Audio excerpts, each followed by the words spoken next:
سلام، وقتتون بخیر. دکتر سارا هستم. امروز میخوایم راجع به میگرن صحبت کنیم. خب، اول از هر چیز باید بگم که سردردها به دو دسته اولیه و ثانویه تقسیم میشن. سردردهای اولیه به خودی خود یه اختلال محسوب میشن و ناشی از بیماریهای دیگه نیستن. میگرن هم توی همین دسته است. سردردهای دیگه هم مثل سردردهای تنشی یا tension headaches، سردردهای خوشه‌ای یا cluster headaches و سردردهای روزانه مزمن توی این دستن. سردردهای تنشی با احساس فشار یا درد خفیف تا متوسط مثل یه باند دور سر حس میشن. معمولاً هم تایم کوتاهی دارن. سردردهای خوشه‌ای سردردهای شدیدتری هستند و یه حس سوراخ کننده‌ای معمولاً آدم حس میکنه روی سر و معمولاً هم در اطراف یا پشت یک چشم حس میشن. سردردهای مزمن روزانه هم به سردردهایی میگن که حداقل 15 روز در ماه و به مدت 3 ماه یا بیشتر ادامه دارن. حالا سردردهای ثانویه سردردهایی هستند که از یه مشکل یا بیماری دیگه‌ای هستن. مثل سردردهای سینوسی که درد توی اطراف پیشونی، گونه ها یا پشت بینیه که معمولاً به خاطر عفونت‌های سینوسیه، یا سردردهای ناشی از مصرف یه سری داروها. همینطور سردردهای ناشی از فشار خون بالا، سردردهای تروماتیک، سردردهای ناشی از تومور مغزی یا عفونت و سردردهای ناشی از تغییرات عصبی. حالا که انواع سردردها رو گفتیم، بریم سر بحث خودمون. میگرن یکی از شایع‌ترین اختلالات عصبیه که واقعا میتونه زندگی روزمره فرد رو مختل بکنه. این بیماری نه تنها یه سردرد ساده نیست، بلکه شامل مجموعه‌ای از علائم پیچیده است. میگرن معمولاً توی 4 مرحله اصلی رخ میده. مرحله اول یا مرحله پیش درآمد، پرودروم. این مرحله چند ساعت یا حتی چند روز قبل از حمله اصلی شروع میشه و علائمی مثل تغییرات خلق و خو، خستگی یا انرژی زیاد، یبوست یا اسهال، هوس غذایی و سفتی گردن داره. مرحله دوم بهش میگن مرحله آورا. توی برخی از افراد این مرحله مشاهده میشه و شامل اختلالات بصری یا حسیه که 20 تا 60 دقیقه قبل از حمله رخ میده. علائمش مثل دیدن خطوط زیگزاگ یا نقاط کور، بی‌حسی یا مورمور شدن توی دست یا صورت و دشواری توی صحبت کردنه. مرحله سوم مرحله‌ایه که بیشتر به همون میگرن میشناسنش. یعنی وقتی که میگین میگرن، این مرحله میاد تو ذهن آدما. مرحله‌ایه که میتونه 4 تا 72 ساعت طول بکشه و شامل علائمی مثل درد ضرباندار و شدیده که معمولاً توی یه طرف سره، حالت تهوع استفراغ و حساسیت به نور، صدا و بوه. و مرحله 4 مرحله پس حمله، مرحله آخرمون که پست دروم هم بهش میگن. بعد از پایان سردرد ممکنه که فرد احساس خستگی شدید، ضعف یا کاهش تمرکز داشته باشه. یه سری عوامل هستن که میتونن میگرن رو تحریک بکنن، مثل استرس، کمبود خواب و حتی خواب زیاد، تغییرات هورمونی مثل دوره قاعدگی یا حتی بارداری، غذاهای خاص مثل شکلات، الکل، کافئین زیاد، غذاهای فرآوری شده، تغییرات آب و هوایی، نورهای شدید یا صداهای بلند.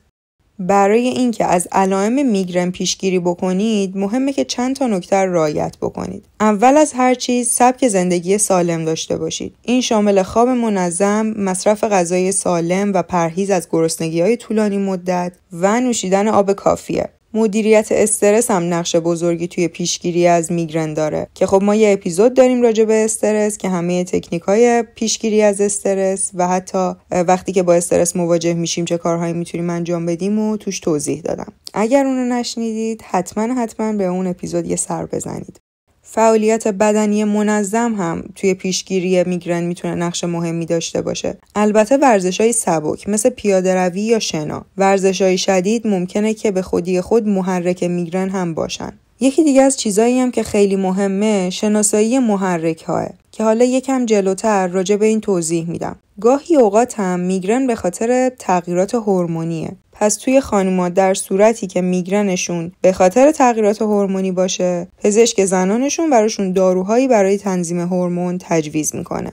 حالا اگر شما سردردهای زیادی داشتید، علائم میگرن رو داشتید، اول از هر چیز باید به پزشک مراجعه بکنید. پزشک اولین کاری که میکنه علائم بالینی رو بررسی میکنه که ببینه سردردهاتون شدتش چقدره، ضرباندار هست یا نه، با تهوع یا استفراغ همراه هست یا نه، فوتوفوبیا یا همون حساسیت به نور وجود داره یا نه، فونوفوبیا و حساسیت به صدا دارید یا نه، و همینطور حملاتتون با مرحله آورا همراهه یا اینکه نه. قدم دوم بررسی سابقه پزشکی شماست، به خاطر اینکه میگرن معمولاً زمینه ژنتیکی داره که شامل طول مدت سردرد، تعداد دفعاتش توی ماه و محرک‌های شایعش هست. همینطور معاینه فیزیکی و عصبی هم پزشک انجام میده تا مطمئن بشه که علائم مربوط به میگرنن و بیماری دیگه‌ای مثل تومور مغزی یا مشکلات عصبی توش دخیل نیست. گاهی اوقات هم یه سری آزمایش‌های بیشتری لازمه که انجام بدید، مثل MRI یا CT اسکن و حتی EEG که تشخیص دقیق‌تری بشه برای میگرن داد و احتمالات دیگر رو بشه رد کرد. حالا یکم قبل‌تر بهتون گفتم که علائم تحریک میگرن رو بهتره که بشناسید. پزشکتون ممکن از شما بخواد که یه دفترچه ثبت سردرد داشته باشید که علائم،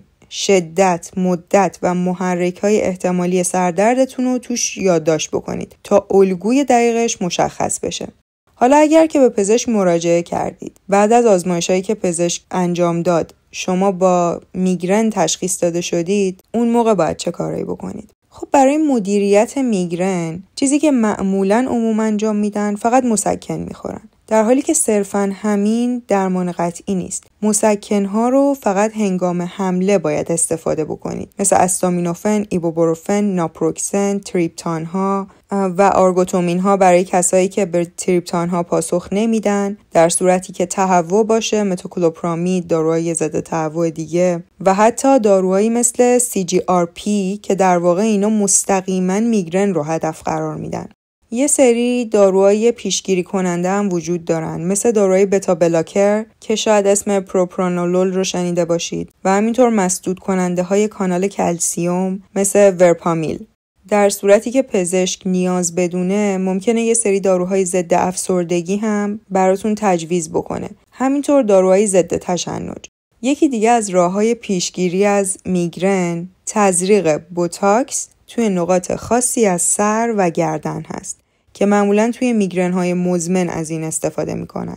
یه سری مکمل ها، ساپلامنت ها هم مثل منیزیم، ریبوفلاوین و کوانزیم کیوتن خیلی میتونن توی پیشگیری و مدیریت علائم میگرن بهتون کمک بکنن. لطفاً اگر با میگرن تشخیص داده شدید، روند درمانی و کنترل علائمتون رو جدی دنبال بکنید. چون اگر میگرن درمان نشه، ممکنه شدت، تعداد و حملاتش افزایش پیدا کنه و به میگرن مزمن تبدیل بشه. این وضعیت میتونه کیفیت زندگیتون رو کاهش بده، باعث افسردگی، اضطراب و مشکلات شغلی بشه، همینطور خطر بیماری‌های قلبی عروقی رو هم افزایش بده. همچنین مصرف بی‌رویه مسکن‌ها هم ممکنه سردردهای ناشی از دارو رو ایجاد بکنن براتون. پس لطفاً به روند درمانیتون اعتماد بکنید و زیر نظریه پزشک برای پیشگیری از این عوارض اقدام بکنید. خب رسیدیم به انتهای این اپیزود و من مثل همیشه امیدوارم که تونسته باشم اطلاعات مفیدی رو در اختیارتون بذارم.